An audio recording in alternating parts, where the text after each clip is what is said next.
and welcome to the Homemade Podcast Sports. This is your host, J Pops.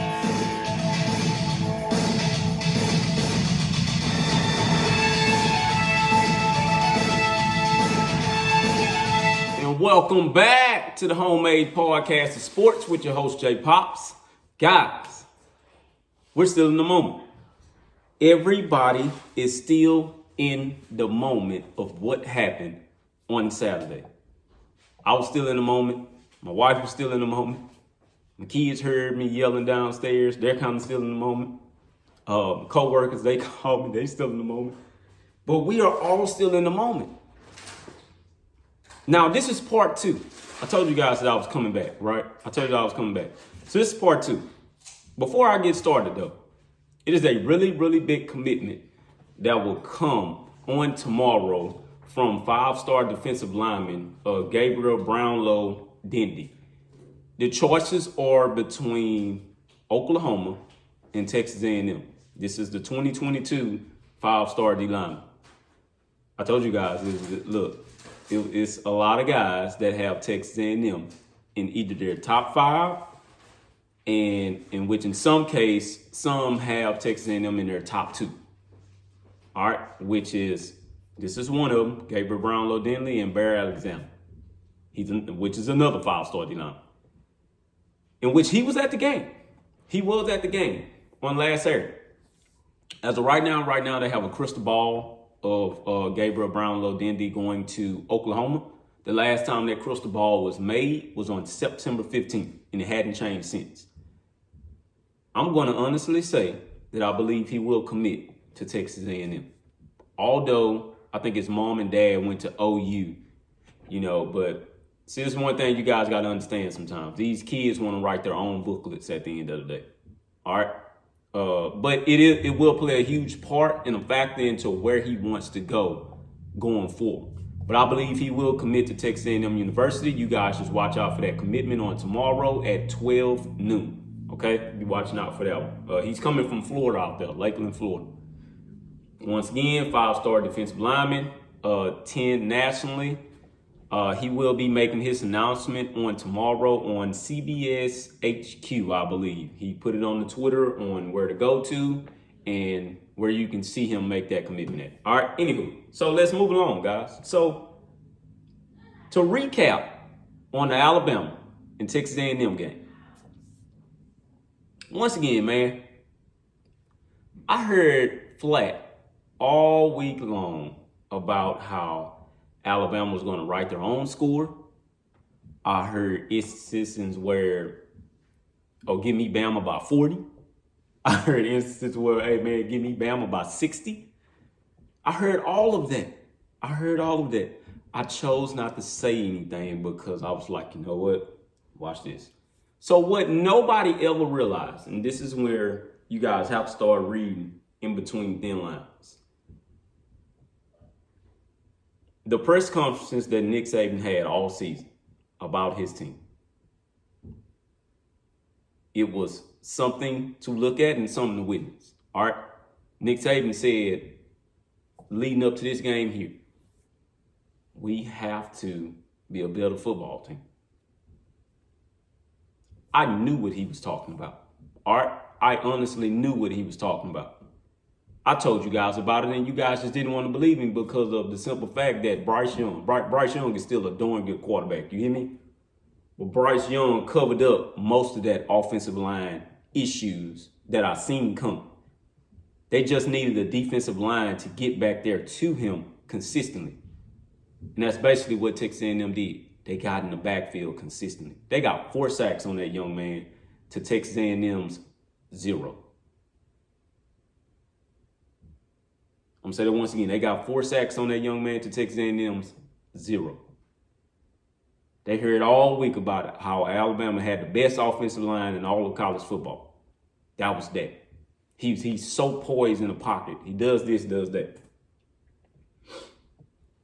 I honestly don't believe Alabama thought that place was going to be sold out like it was at night. I told you Kyle Field is electric at night, and I stand on it. This is by far, like I say, the most night games that I've ever seen Kyle Field have in 5 weeks. We're in week 6 now. Week 7, I believe. This is the most night games I've ever seen them have this early in the season. Then we got another one in South Carolina. And shout out to Jonathan Symington, man. Jay Sims, by the way, as he has invited me to another football game in which I will be in attendance, people, on October 23rd for South Carolina at 6:30 p.m. It's just been put out there. But that's crazy to me. That's crazy. Anywho, these are the things that I told you guys was going to happen, and they done it. The crazy part about it is that Alabama had more yards than we had, and Alabama owned the time of possession. Texas A&M had a time of possession of like 26 to Alabama's 32. That is a blowout to everybody, right? But it was the plays that Texas A&M made when they had to. That play in the red zone by Richardson, that was a huge, by Damani Richardson, that was a huge, huge red zone stop. But I've been telling y'all all season, Texas A&M is ranked in the top 10 for red zone defense.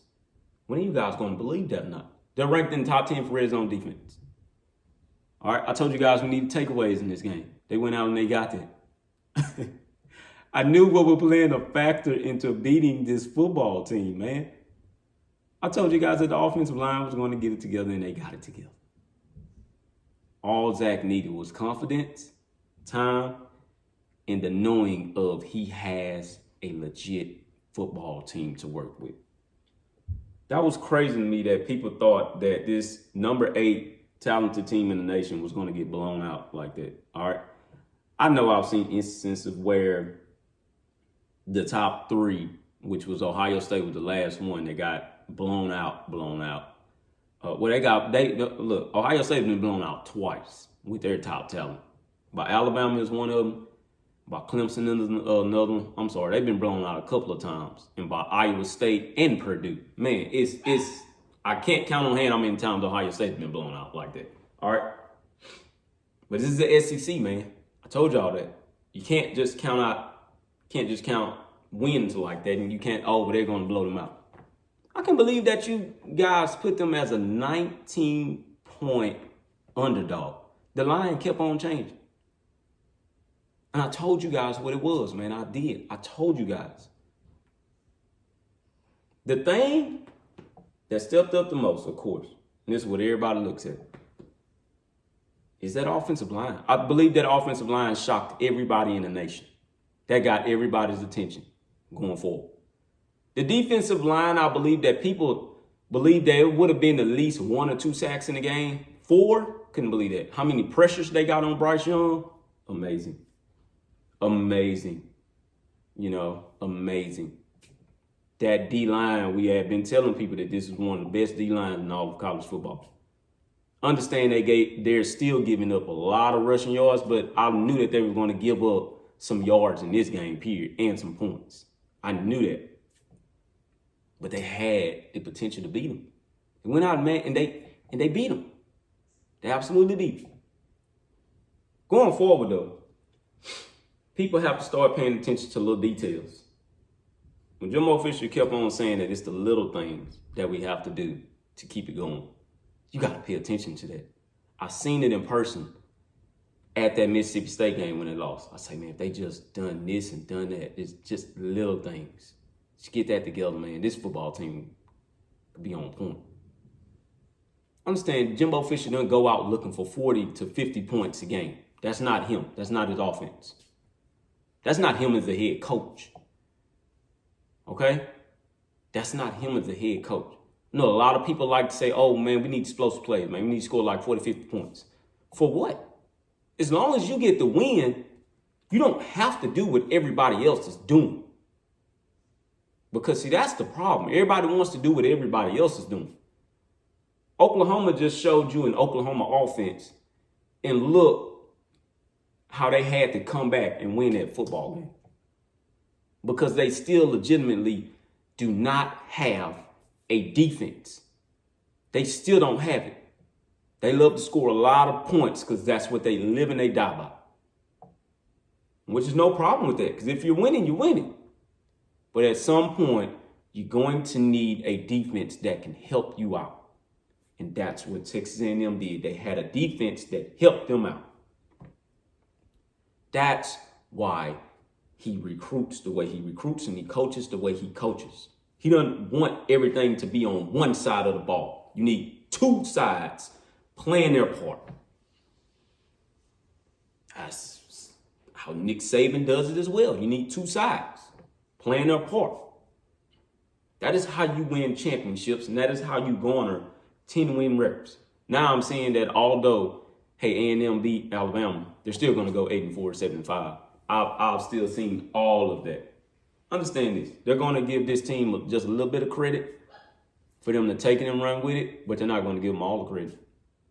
They're not going to give it to them. But it's amazing how everybody did want Texas A&M to beat Alabama because they took essentially the king of the mountain off the hill for right now. Took them off. But like I say, man, you got to read between thin lines because you have to know this here. In those two losses that Texas A&M had, they never got blown out. I don't think any of you guys ever look at that. They never got blown out. They lost one game by 10, and they lost another one by 4 points on a very, very lucky safety. Very lucky safety. Okay? So you guys have to start keeping that in your minds, man. You got to start keeping that in your mind. But these were the classes that Jimbo Fisher kept on building. And he's about to build another top 10 class.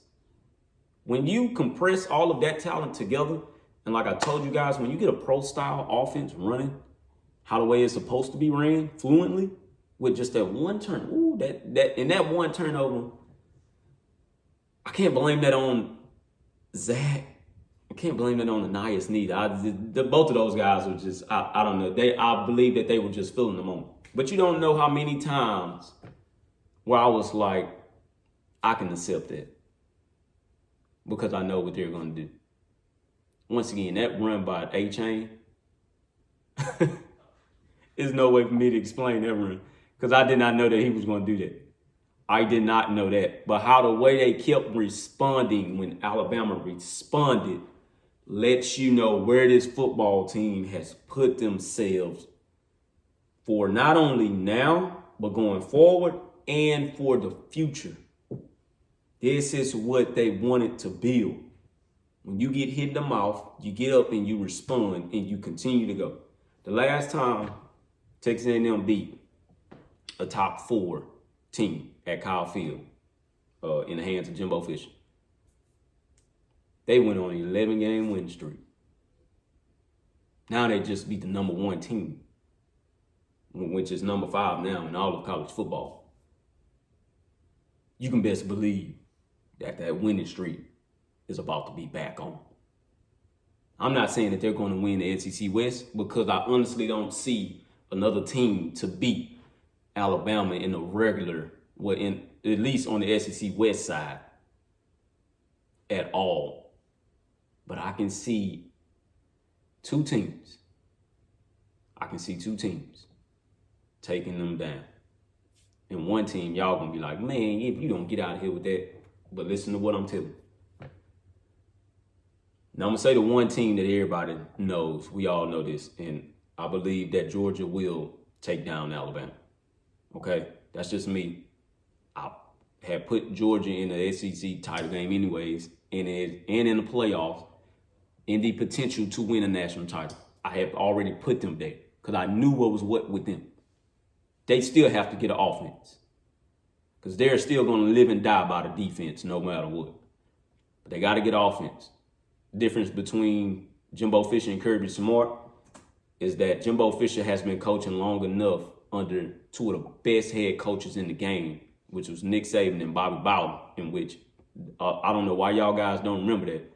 But Jimbo Fisher has two of the best of both worlds. Okay? This is the difference between him and Kirby Smart. Jimbo Fisher is a well-balanced coach. He knows how to go 50-50. Kirby goes 60-40. 60% defense, 40% offense. That's his style. It's been working, so why would you change it, right? But Georgia's the team I see winning the SEC this year, okay? Unless A&M can look at a couple of things and grab that SEC West title, which is not, it wouldn't be a shock in my mind. You know, to be totally honest with you, it wouldn't be a shock. But it would be a huge accomplishment. It wouldn't be a shocker because I'm telling you, this is the other team that I can see potentially getting to Alabama. And if it's a shootout, give me this team here. Tennessee Volunteers. A lot of you people probably done shut down the podcast right now. I'm going to say it again, Tennessee Volunteers. I believe that they can beat them. It's not Auburn. I know they go to Auburn this year. It's not Auburn. The Tennessee Volunteers, I believe, can beat them. They got the offense to do it. They can't. They're not beating Georgia. I'm not going to give Tennessee that. I'm sorry. They're not beating Georgia. But they can beat Alabama. Alabama has flaws. I told y'all this before the season started. They have flaws, man. They have a lot of them. They cover it up because of their depth and their talent. I told you guys about Hearing Toto. And Hearing Toto's name did not get called all game. I told you the only reason why he was getting called this season was because he was playing for Alabama. That was the only reason. I meant what I said. I meant what I said, man. I told a lot of Alabama fans before the season started, y'all had these Alabama blinders on. Y'all remember that video? Y'all got them 18 national titles. Blinders on. Y'all remember that video? Y'all didn't want to listen to me. I told y'all it was what? Bill O'Brien would not get you guys a national title being the offense coordinator. I'm going to say that. I don't know the man personally. No, I do not. But I know him as a head coach. I've seen him as a head coach. That man is going to get y'all in a lot of trouble. Y'all don't want to believe me. It's not Pete Golden. It's Bill O'Brien. He's going to get you guys in a lot of trouble that you guys felt like you shouldn't have been in the first place. I know this. A lot of people told me, oh, Bill O'Brien ain't going to be calling offense. Okay. He's still offense coordinator at the end of the day. Nick Saban is there. But he's still offense coordinator at the end of the day. I know what's what. So understand this here. Although Texas A&M gave up about, I think, 174 rushing to B. John Robinson. No, not B. John Robinson. Brian Robinson. They still have not let they still have only let 2 rushing touchdowns go in the end zone on them in all 6 games. 2 rushing. That Alabama running back, he had no rushing touchdown, none whatsoever. That's solidifying and making a statement for run defense. Although you're giving up all these yards, would not give up a rushing touchdown. Passing touchdowns, okay, we got 3. That was expected. That was really expected. They have not gave up a rushing touchdown like that. So you have to commend those guys on that a whole lot, man. Whole lot. But that's about enough for that, and that's about it for that. We go into the Mizzou game, and I'm going to give you my prediction already, and I'm going to come out with a couple of things. You guys know me.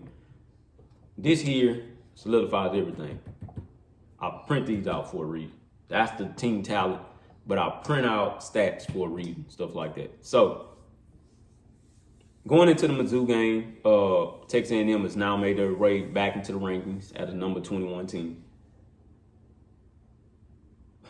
Mizzou is not a good football team at all. They have not been a good football team.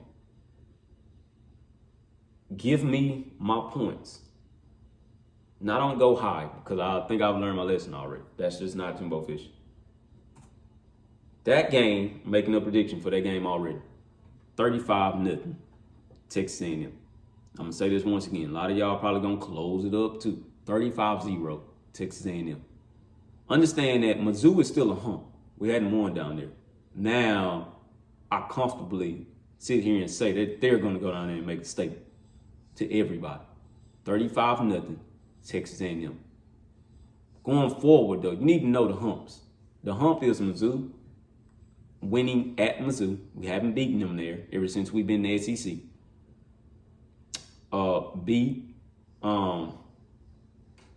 Beating Auburn. That's the second hump. Now, because we got over the first hump, that's the second hump. We hadn't beaten Auburn at home. Guys need to know these things. We have not beat Auburn at home while in the SEC. And also beating LSU at LSU. We have not beaten those guys at LSU ever since we've been in the SEC. We have a losing record in their home state. We have not beaten them there. It's time to get over that hump. I told you these were the things that had to happen this year in order for you to get your program to where you want it to be. That was one hump. It's time to destroy the next three going forward. We have not beaten Auburn nor Alabama in the same season. I'm going to say this once again. We have not beaten Auburn and Alabama. No, I'm sorry. We have not beaten Auburn and Alabama at home. We just got the win now against Alabama. Those Alabama teams have been a monkey on their back for a whole decade. Y'all have to understand that this is a new decade. These ain't going to be the same old teams anymore, man. Y'all have to honestly understand that. These aren't going to be the same teams anymore. They're not. This is a new decade. It's time for some new blood. I told you guys, and I asked y'all that, do you guys think that Texas A&M could win that title in the next 3 years? I meant what I said. I meant what I said, man. I know what I see, and I like what I'm seeing. All right? Once again, guys, it's Homemade Podcast Sports with your host, J Pops. #GigMags. Dope sense.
And thank you guys for tuning in to the #Homemade Podcast Sports. Please, guys, subscribe to the YouTube page and also follow me on Twitter @JPops, on Instagram @JPops, and also on Facebook at #Homemade Podcast Sports. Thank you guys once again. #GigMags.